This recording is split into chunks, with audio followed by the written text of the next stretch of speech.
Ty e kisha ljen drog down, ja kisha pret me thop den tog bëm. Ti po m'tën me Era i Strefin nuk do ta shihni më vetëm në skenën kosovare. Ajo cilësohet si një këngëtare e veçantë, si në stil, në muzikë, por edhe një vajzë që edhe në intervista paraqitet më ndryshe. Këngëtarja këtë javë ka nënshkruar me kompaninë më të madhe të muzikës në botë, Sony Entertainment.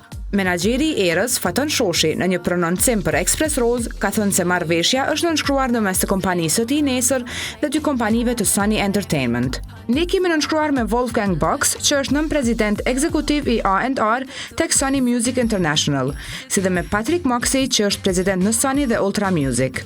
Ultra Music është pjesë e Sony Publishers, ka thënë Shoshi për Rose. Sipas kompanisë nesër, vlera e kontratës është $1.5 milion.